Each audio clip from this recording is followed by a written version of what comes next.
ఏ గ్రాండ్గా ఐపీఎల్ ఆరంభం. ఐపీఎల్ 18 అట్టహాసంగా ప్రారంభమైంది. కోల్కతాలోని ఈడెన్ గార్డెన్స్లో శనివారం జరిగిన ఈ సెరమనీలో శ్రేయా ఘోషల్ పాటలు, దిశా పటానీ డ్యాన్సులకు తోడు షారూఖ్ ఖాన్ తన ట్రేడ్ మార్క్ స్టెప్లతో అలరించాడు.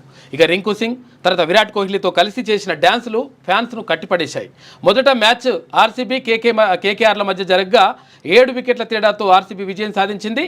ఆదివారం ఉప్పల్ స్టేడియంలో Sunrisers Hyderabad, Rajasthan Royals తలపడనున్నాయి. ఇక సునీతకు మరో టాస్క్ అంటూ ప్రత్యేక సంచిక 4 సప్లిమెంట్ను వెలుగు దినపత్రికలో చూడొచ్చు. సునీత విలియమ్స్ ఇక 25 ఏళ్ల దాకా డీలిమిటేషన్ వద్దు, జనాభా ప్రాతిపదికన చేపడితే ఒప్పుకోం, చేస్తే ఎంపీ సీట్ల సంఖ్యను మార్చొద్దు, హద్దులే మార్చాలి. ఒకవేళ ఎంపీ సీట్లు పెంచితే లోక్సభలో సౌత్ వాటా 33% ఉండాల్సిందే.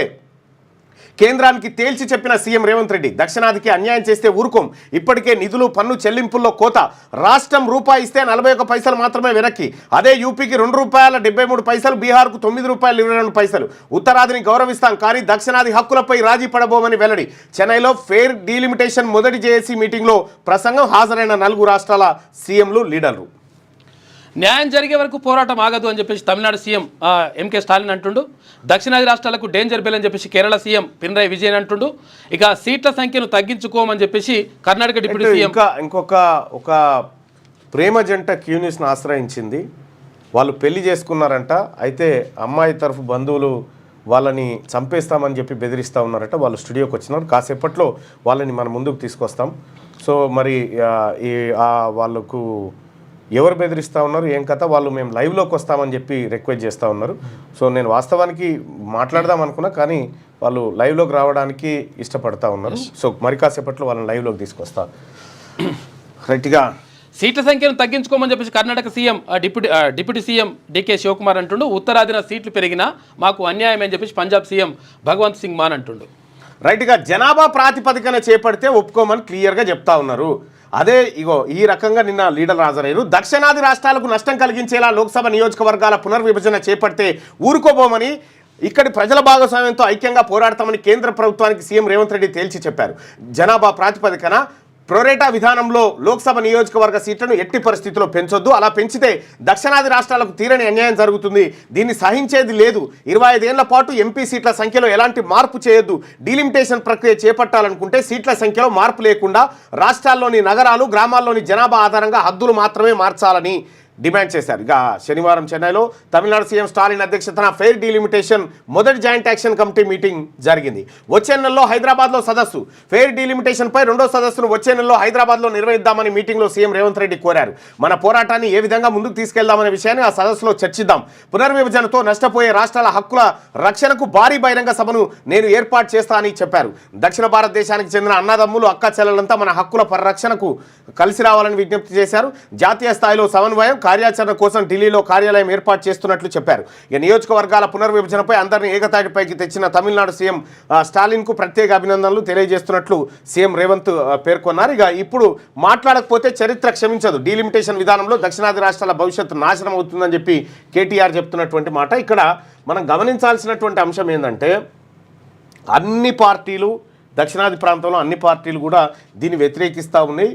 ఒకవేళ సీట్లు పెంచితే 33% వాటా ఇవ్వమంటున్నారు. ఇది కాకుండా ఇంకా ఏ కార్యక్రమం చేసినా అది దక్షిణాదిని మోసం చేసే కార్యక్రమం అయితే. మొదటి జేఏసీ మీటింగ్ అక్కడ స్టాలిన్ గారు చేసినట్టు అది అక్కడ జరిగింది. అయితే ఇక్కడ రేవంత్ రెడ్డి గారు ఏమంటుండంటే భారీ బహిరంగ సభ పెడతా అంటుడు. భారీ బహిరంగ సభ పెట్టడం ద్వారా ఎలాంటి ఇంపాక్ట్ ఏముంటుందంటే, మిగతా రాష్ట్రాల నేతలంతా అక్కడికి వస్తారు. సరే, రేవంత్ రెడ్డి గారు ఎంట్రీ, మళ్ళా మన రేవంత్ అన్న పాట ఎంట్రీ, అదంతా వ్యవహారం అంతా ఉంటుంది. ఆ ఎంట్రీలో మళ్ళీ దిగిపోయేటప్పుడు ఆ 2 పాటలు అయితే ఖచ్చితంగా, ఎక్కేటప్పుడు దిగేటప్పుడు మాట్లాడేటప్పుడు ఆ పాటతో నడిపిస్తూ ఉంటాడు వ్యవహారం అంతా. అయితే ఇప్పుడు ఈ పోరాటాన్ని తన వైపు తీసుకురావడానికి ఈ బహిరంగ సభ అక్కడికి వస్తుంది. వాస్తవానికి ఈ పంచాయతీ పార్లమెంట్లో జరగాల్సినటువంటి పంచాయతీ దేశవ్యాప్తంగా జరగాలి. కానీ మరి జరిగేటువంటి కార్యక్రమం అయితే ఇది. ఇప్పుడు నేను ఒక మాట చెప్తా ఉన్నా, ఇక్కడ దక్షిణాదికి అన్యాయం జరిగితే మీరు అందరు పోయి కూర్చున్నారు, తెలంగాణలో బీసీలకు అన్యాయం జరిగితే నేను మాట్లాడితే, నేను గాల పెడితే మాత్రం నన్ను సస్పెండ్ చేస్తారా? మరి దక్షిణాదికో న్యాయం, ఇక్కడ ఉన్న బీసీలకు ఇంకో న్యాయం ఎట్లయితుంది ఇది? అందుకే మీరు చేస్తే రాజకీయం, అవతలోడు చేస్తే వ్యభిచారం కాదు. బరాబర్ బీసీలు రాజకీయం చేయాలనుకుంటున్నారు ఈ రాష్ట్రంలో. ఇక్కడ బీసీల హక్కులు కొల్లగొట్టింది మీరు, ఇక్కడ ఉన్నటువంటి బీసీల పదవులు కొల్లగొట్టింది మీరు, ఇక్కడ ఉన్నటువంటి బీసీల జనాభా తక్కువ చేసి చూపించింది మీరు పోయి ఇప్పుడు మళ్ళీ మేము మీతో నుంచి కొట్లాడాలి. మా సంగతి ఏంది మరి రాష్ట్రంలో బీసీల సంగతి ఏంది?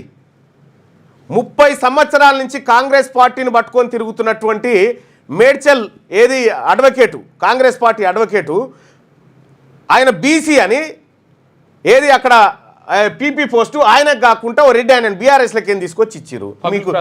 మీరు పంచుకునే పదవులు పంచుకునే కాడ మీకు పార్టీలే లేనప్పుడు మేము బీసీలమంతా ఒకటే కాడ మాకు పార్టీలు ఎందుకు?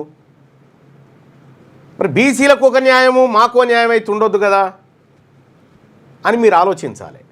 ఆలోచించినప్పుడు బీసీ ఉద్యమాలను ప్రోత్సహించాలి. బీసీ ఉద్యమాలను ప్రోత్సహించకుండా బీసీలనంతా ద్రోహులుగా, అసలు నీ ఉద్యోగ నియామకాల కుట్ర, నీ ఈడబ్ల్యూఎస్ కుట్రనే మొత్తం కరుడు కట్టినటువంటి ఏది నీ శరీరం అంతా అది నిండిపోయి ఆ పని చేసినావు. మరి బీసీల మేము ఎందుకు చేయాలి? ఒకవేళ దక్షిణాదికి గనుక ఈ జేఏసీ ఫామ్ అయి మీటింగ్ పెడితే దానికి స్టాలిన్ నేతృత్వం వహించాలి, మా మంగళాయన నేతృత్వం వహించాలి. నువ్వు నేతృత్వం వహిస్తావు? మా బీసీ బిడ్డ నేతృత్వం వహిస్తే అక్కడ న్యాయం జరుగుతుంది. ఈ ఏం లేదు, ఇక్కడ సభ పెట్టి గదే మన రేవంత్ అన్న పాటలు ఇవి ఎంట్రీ ఎగ్జిట్ మాట్లాడేటప్పుడు అయిపోగానే ఇగో ఈ 4 సార్లు వేస్తారు ఈ పాట. మొత్తం ఈ పాట మీదనే ఉంటుంది, దానిలో ఏముండదు. ఇక విషయం ఏం చెప్తా ఉందంటే, ఇక్కడ తెలంగాణ రాష్ట్రంలో నువ్వు మెజారిటీ ప్రజలైనటువంటి బీసీలకు హక్కులు దక్కకుండా చేసి ఆడికి పోయి దక్షిణాది గురించి మాట్లాడితే ఎట్లా రేవంత్ రెడ్డి గారు సీఎం గారు చెప్పాలి కదా నువ్వు? ఇగో ఈయన నీళ్ళు వాటర్, నీళ్ళు వేరు వాటర్. కమిషన్లు రావనే మీరు రోడ్లు వేయలే. బీఆర్ఎస్ నేతలపై మంత్రి కోమటిరెడ్డి ఫైర్. 10 ఏళ్లలో కంటే 15 నెలల్లోనే ఎక్కువ రోడ్ల అభివృద్ధి. ఇప్పటి వరకు 4,000 కోట్ల విలువైన పనులు శాంక్షన్. పీపీపీ మోడల్ ప్రపోజల్ లేదు. శ్యామ్ మోడల్లో రోడ్ల డెవలప్మెంట్. రోడ్లను పట్టించుకోకుండా గత మంత్రి చండీయాగాలపైనే ఫోకస్. 7 ఏళ్ల నుంచి ఉప్పల్ ఫ్లైఓవర్ కూడా పూర్తి చేయలేదు. బుకాయించడంతో బీఆర్ఎస్ నేతలు పర్ఫెక్ట్ అని కామెంటు. మంత్రి వెంకటరెడ్డి చెప్పేవన్నీ అబద్ధాలే. బీఆర్ఎస్ నిజంగా వాస్తవానికి వెంకటరెడ్డి గారు చెప్పి అన్నీ అబద్ధాలే. ఇప్పుడు ఎవడన్నా కాగితం తీసుకొని పెట్టి పిచ్చోడా అయిపోతారా పో చెప్పి అయిపోయింది పో అంటాడు.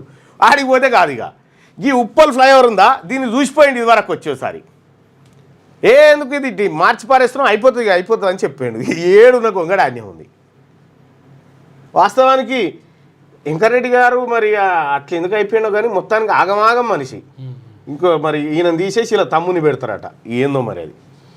కమిషన్లు రావానే గత బీఆర్ఎస్ నేతలు రోడ్డు వేయలేదని ఆర్ఎండ్బి మంత్రి కోమటిరెడ్డి వెంకటరెడ్డి అన్నారు. 10 ఏళ్ల బీఆర్ఎస్ పాలనలో కంటే తమ 15 నెలల కాలంలోనే రాష్ట్రంలో రోడ్ల అభివృద్ధి ఎక్కువ చేశామని తెలిపారు. గత ప్రభుత్వం 8,112 కోట్లతో 10 ఏళ్లలో 6,668 కిలోమీటర్ల రోడ్లను మాత్రమే రిపేర్లు చేసిందని, స్టేట్ బడ్జెట్లో 3,945 కోట్లు రోడ్ డెవలప్మెంట్ కార్పొరేషన్ ద్వారా 4,167 కోట్ల లోన్ తీసుకొని రోడ్లను నిర్మించిందని ఆయన గుర్తు చేసిందట. ఏమైనా ఉంటే ఈ బీబీ నగర్లో జరిగినటువంటి ట్రాన్సాక్షన్స్ ఒక్కసారి చూడ్రి. సార్ లలిత కలడని గాడు ఉంటాయి బీబీ నగర్ కాడ. కోతుల దెబ్బతో కొంగలు రావట్లే. ల్యాండ్కి సంబంధించి కోతుల దెబ్బతో కొంగలు రావట్లే. 100 ఏళ్లుగా ఏటా జనవరిలో ఖమ్మం జిల్లా చింతపల్లికి వలస వచ్చే సైబీరియన్ కొంగలు గత 3 ఏళ్లుగా ముఖం చాటేశాయి. కోతుల బెడతో చెట్ల కొమ్మలు నరకడంతో ఆవాసం దొరక్క రావడం లేదని అంటున్నారు. కోతులు కొంగలను కూడా రాణిస్తలేవట, కబ్జా పెట్టేసినాయి.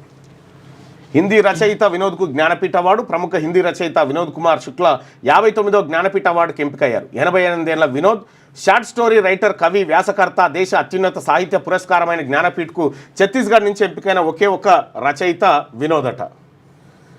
ఇక 10,953 గ్రామ పరిపాలనాధికారి పోస్టులు మంజూరు. ఉత్తర్వులు జారీ చేసిన ఆర్థిక శాఖ. జీపీఓలకు ఇప్పటికే 6,000 మంది పాత బీఆర్ఓ వీఆర్ఏల ఆప్షన్స్. మిగిలిన పోస్టులను డైరెక్ట్ రిక్రూట్మెంట్లో నింపే ఛాన్సు. గ్రామాల్లో ఇక రెవెన్యూ సేవలట. 10,953 గ్రామ పరిపాలనా పోస్టులు మంజూరు చేసేరట. ఇక అన్నదాత ఆగం. రాష్ట్రంలోని పలు జిల్లాల్లో శనివారాల్లో కురిసిన అకాల వర్షాలకు భారీగా పంట నష్టం వాటిల్లింది. ముఖ్యంగా వడగండ్లు, ఈదురుగాలుల కారణంగా వరి, మామిడి రాలి రైతులు తీవ్రంగా నష్టపోయారు. చెట్లు విరిగిపోవడం, కరెంటు స్తంభాలు కూలడంతో విద్యుత్ శాఖకు నష్టం జరిగింది. ఇక ఓడగొట్టి ఇంట్లో కూర్చోబెడితే వెలుగు దినపత్రిక అయిపోయిన తర్వాత వాళ్ళు ప్రేమ జంట ఎవరైతే కొత్తగా పెళ్లి చేసుకురో వాళ్ళని పిలుద్దాము. అయితే భరత్ ఆమెకి కొద్దిగా విక్టిమ్ని ఎప్పుడు కూడా మనం డైరెక్ట్గా చూపించకూడదు. ఓకే. రైట్గా ఓడగొట్టి ఇంట్లో కూర్చోబెడితే నేను ఎక్కడికి రావాలి, కత్తి ఒకరికి ఇచ్చి యుద్ధం ఇంకొకరి చేయమంటే ఎట్లా చేయాలని చెప్పేసి కేసీఆర్ అంటుండు. కేసీఆర్ అన్నారు రావే రావే అని ప్రజలు ఆవేదన వ్యక్తం చేస్తున్నారు. రాష్ట్రంలో మళ్ళీ పాదయాత్రలు, ధర్నాలు, కొట్లాట మొదలైనవి. తెలంగాణకు ప్రధాన శత్రువు కాంగ్రెసే. కాంగ్రెస్ శత్రువు కాదు, కాంగ్రెస్ మంచిదే, కానీ కాంగ్రెస్ని అడ్డం పెట్టుకొని రాజకీయం చేస్తున్నటువంటి వాళ్ళు ఉన్నారు చూడు, వాళ్ళతో ప్రమాదం. కొంతమంది రాష్ట్ర సంపదపై కొన్ని గుంటనక్కలు కన్నేసినాయి. మంచి పాలన కావాలంటే మళ్ళీ చంద్రబాబు రావాలన్నట. ఇలాంటి కుట్రలను పసిగట్టి రాష్ట్రాన్ని కాపాడుకోవాలని చెప్పి వ్యాఖ్య. ఈ ముచ్చటేదో అసెంబ్లీ కాడికి వచ్చి చెప్తే ప్రతిపక్ష నాయకునివి వచ్చి అసెంబ్లీలో మాట్లాడకుండా నువ్వు ఫామ్ హౌస్ కాడ ఎంతసేపు మాట్లాడినా ఏం ఫాయిదా? రాష్ట్రంలో ప్రతిపక్ష నాయకుడు లేకపోతే సభకు కూడా గౌరవం ఉండదు. జడ్జి ఇంట్లో నోట్ల కట్టలపై సుప్రీం ప్యానెల్తో ఎంక్వైరీ అంట. 3 సభ్యులతో ఏర్పాటు చేసిన సిజేఐ ఇప్పటికే నివేదిక ఇచ్చిన ఢిల్లీ సీజే ఇక సుప్రీంకోర్టు వెబ్సైట్లో ఫోటోలు, వీడియోలు అప్లోడ్ చేసిండ్రు. దేని ఈయన ఈ పైసలు ఉన్నాయి మొత్తం నోట్ల కట్టలు చేసిరట చూపి వెబ్సైట్లో. రైట్గా 5 లక్షల మైగ్రెంట్ల హోదా రద్దు. అమెరికాలో ఉంటున్న 4 దేశాల వలసదారులకు ట్రంప్ షాకు. త్వరలో వారిని సొంత దేశాలకు పంపుతామని ప్రకటన. క్యూబా, హైతీ, నికరాగ్వా, వెనిజులా దేశాలపై ఎఫెక్టు. సర్కార్ నిర్ణయంపై ఫెడరల్ కోర్టులో దావాలు. అమెరికా చట్టాలకు కట్టుబడి ఉండండి అని చెప్పి కేంద్రం. ఈ ఫస్ట్ అమెరికా కథ ఎట్లా అంటే, నీకు ఒకసారి స్టోరీ చెప్పిన చూడు. ఓడు ఏది సర్కస్ చేస్తుండట. సర్కస్ చూస్తానికి ఎవడొస్తలేడు. 100 రూపాయలు టికెట్ పెడితే ఎవడొస్తలేడట. ఫ్రీ అని పెట్టిండట. ఫ్రీ అని పెట్టి ఓ మంది అంతా నిండిపోయిరుగా సర్కస్లో. నిండిపోయాక గేట్లు మూసి ఆ సర్కస్లో ఉన్నటువంటి పులిని ఇడిచిపెట్టిండట. బయటికి పోవాలంటే 200 ఇవ్వనట. ఇగో గట్లుంది అమెరికా పరిస్థితి. అంతే. బయటికి మీరు బచాయించి బయటికి వెళ్ళిపోవాలంటే 200 ఇస్తే డోర్ తీయాలంటే గట్లుంది. ఇప్పుడు గోల్డ్ కార్డులు, ఈల్డ్ కార్డులు అమ్ముతా ఉన్నాడు ఆయన. గోల్డ్ కార్డులకు మస్తు గిరాకీ. ఒక్క రోజులోనే 1000 కార్డు సేల్స్. ఒక్కోటి $5 లక్షల, మొత్తం 43,000 కోట్లు ఇన్కమ్ అట గోల్డ్ కార్డు తోటి. బస్సు ఢీకొని 10th విద్యార్థిని మృతి. హెచ్ఎండిఏ డబుల్ డెక్కర్ బస్సు ఢీకొని 10వ తరగతి విద్యార్థిని చనిపోయింది. పరీక్ష రాసిన తర్వాత తన అన్నతో కలిసి స్కూటీపై ఇంటికి వెళ్తుండగా హైదరాబాద్లోని రాయదుర్గంలో శనివారం ఈ యాక్సిడెంట్ జరిగిందట. ఫ్లైఓవర్ దగ్గర జరిగింది. లేటెస్ట్ న్యూస్ తెలుగు మరియు ఇంగ్లీష్ అప్డేట్స్ కోసం ఇప్పుడే క్యూన్యూస్ అఫీషియల్ యాప్ ని ప్లే స్టోర్ నుండి డౌన్లోడ్ చేసుకోండి. సరికొత్త సమాచారాల కోసం క్యూన్యూస్ వెబ్సైట్ ని ఫాలో అవ్వండి. ఛానల్లో ప్రాంతీయ, జాతీయ, అంతర్జాతీయ వార్తలు వీక్షించండి. లైక్ చేయండి.